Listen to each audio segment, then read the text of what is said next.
Marquette has won 5 consecutive ball games, but can they knock off a top 25 team Thursday night against Pittsburgh? Hey, how are you, folks? Jason Horowitz, glad to be with you here on the College Basketball Preview Show, brought to you by the California Almond Board. Let's bring in our CBSSports.com college basketball columnist, Gary Parrish, to break this down. And Gary, you know, the Golden Eagles, they started off Big East play with so many consecutive close losses against really good teams.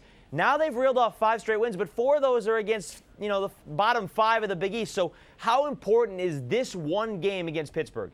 It's important because you're right. This little win streak has been nice, 5 games, but it features nothing but wins over non-NCAA tournament teams. Marquette has a win over Xavier and Georgetown, but Buzz Williams needs more good wins to offset some of these 8 losses. This would obviously be a good one, a win over a ranked Pitt team that's coming off a big win itself. Garrett, when you look at the remaining schedule here for Marquette, including the game against Pittsburgh, at Cincinnati, at St. John's, at Seton Hall, 1 borderline tournament team there, and then 2 that aren't going to the tournament, against Louisville and against Notre Dame, teams that are going to be on the bubble. What do you think Marquette has to do in these final 6 games to make itself a tournament team? You know, it's hard to say because making the tournament is a fluid process, and there's no sort of set-in-place finish line. What might get you in if other bubble teams flounder won't get you in if other bubble teams take off.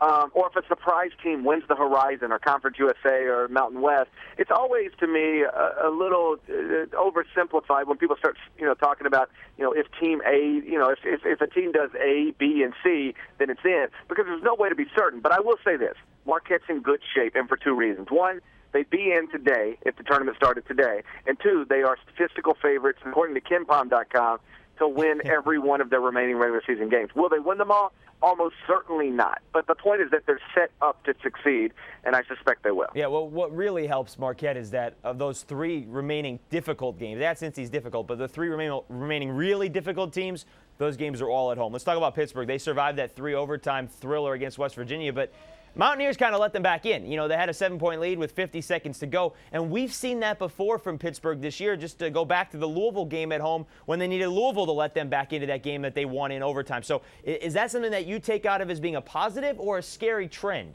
Well, it's scary in that the West Virginia game should have been a loss. You play that from that moment 10 times again, you're going to lose it all 10 times. But in a larger picture, I mean, wins are good. Don't ever forget that this Pitt team wasn't supposed to be good on paper. So in that context, I don't care how they beat Louisville and West Virginia, as long as they get the wins. Pitt can't overwhelm you, but they can beat you, and that's a good thing. After losing to Juan Blair, Levance Fields, and Sam Young, you take wins any way you can get them, however you can get them. And so I think all in all, that Pitt is sitting where it's sitting, in the middle of February is a pretty stunning achievement, even if they have, frankly, been benefited from a lucky bounce here or there to get to this point. All right, Gary, what do you think the biggest key to this ball game will be on Thursday night?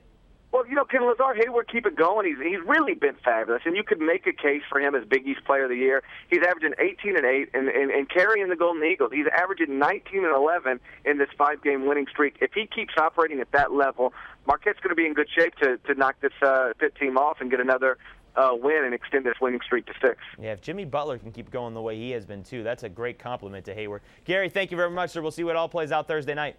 Thanks, guys. All right, folks, for more on this game, keep it right here with CBSSports.com. And don't forget the College Basketball Preview Show is brought to you by the California Almond Board. Become a pro snacker this season with a handful of California almonds. For Gary Parrish, I'm Jason Horowitz. Take care, folks.